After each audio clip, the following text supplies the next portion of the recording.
Live from the heart of America, I'm Steve Gruber, your soldier of truth, ready to fight for you from the foxhole of freedom, asking the questions you wish you could, and nobody else will, giving you better analysis and defending this great nation. This is Steve Gruber Show. Here are three big things you need to know to start your day right now. Number one, believe it or not, Dutch doctors euthanizing children for being autistic or having other learning issues, intelligence issues. Canada just signed up for the same. Can you believe it? Number two, CMT tried to cancel Jason Aldean. Try that in a small town. I wonder if they were drinking too many Bud Lights after getting home from Target. I mean, have these people not learned their lesson? Number three, removed by CMT, just the latest assault on free speech here in America. But if you notice what's happening, I mean, start with this. The lefties tried to ban a song that is anti-crime and pro-small-town values from Jason Aldean. They failed in epic fashion. The song is now number one and looks to be gaining steam.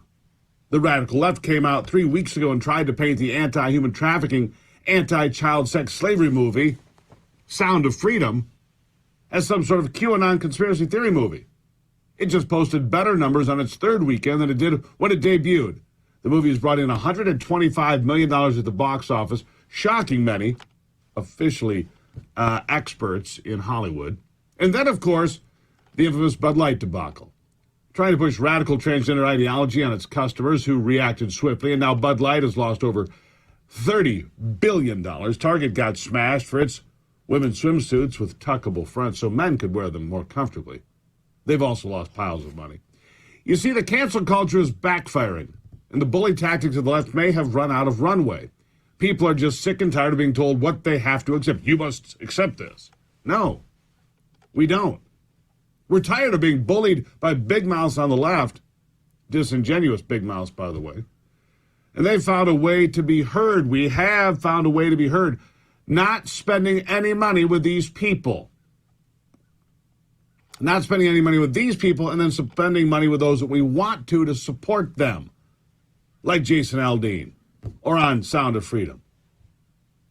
Newsflash, Bud Light will never be in the top 10 again for beer sales. Let's be honest. It's not a good product anyway. So leaving was not much of a hardship. In fact, I'm guessing some folks are like, hey, this is what beer is supposed to taste like real flavor? And wow, go figure. But the cancel culture warriors are not giving up, of course. They found a big, juicy target in the last few weeks, and they're giving all of their silence treatment to RFK Jr. That's not working either. See, when people get bullied and they get attacked, some bow, some fall, some give in. Some say, not on my watch. And it seems that RFK Jr. has enough money to keep right on talking, whether they like it or not. He says a government that can censor anyone can conduct any atrocity. Well, he's right about that. He's wrong about a lot of things, but he's right about that one. Listen to this. The alarming thing that's come out in Judge Doty's decision, this is a federal district judge, just issued a 155-page decision forbidding the White House from having any contact with social media companies because it abused those contacts so badly over the past 3 years.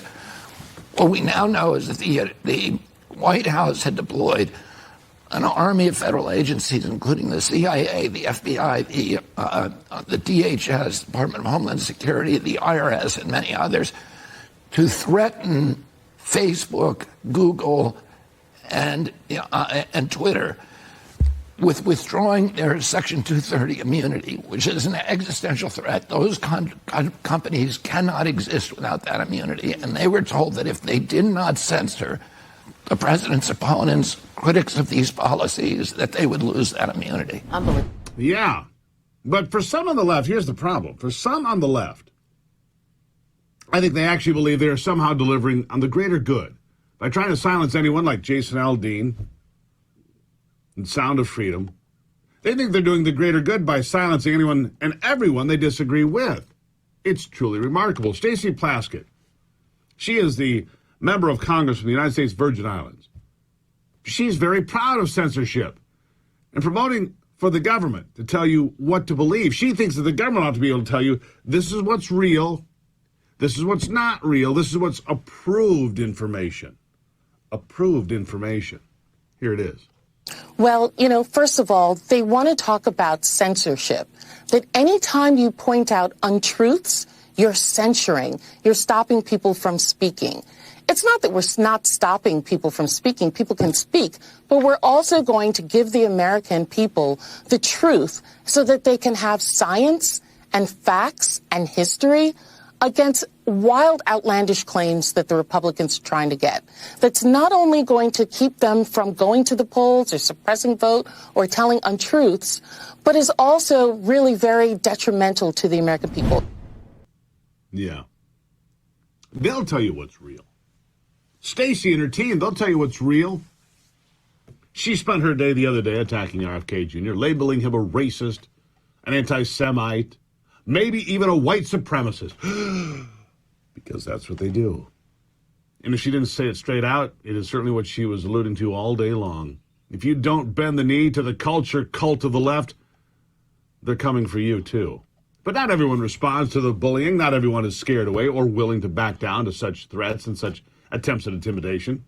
Yeah, RFK is continuing with his truth tour, ripping back the curtain of the facts about the pandemic, for one. This is a place that he is more often right than wrong. Listen to this. There are now 100 studies that show that ivermectin had profound benefits, generally speaking, a 70 to 85% reduction in hospitalizations and deaths. It was really a miracle drug, particularly in the later pandemic.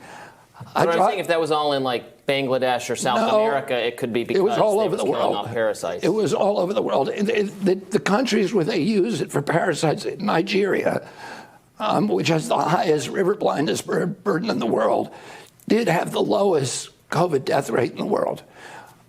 They use both. They also have the biggest malaria burden, so virtually the entire population is on hydroxychloroquine, and a large part of the population is on ivermectin for river blindness. So, and they had almost no vaccination. They had, I think, something like 1.3% vaccination. So they did very well. I know that a lot of people have difficulty listening to him. I do not. Doesn't bother me, at least has a medical issue that makes his speech sound that way. You probably know that by now. But freedom of speech is foundational to this country, and therefore I talk about this, and I let him talk. Because he's the latest target for the cancel culture. I mean, he's right up front.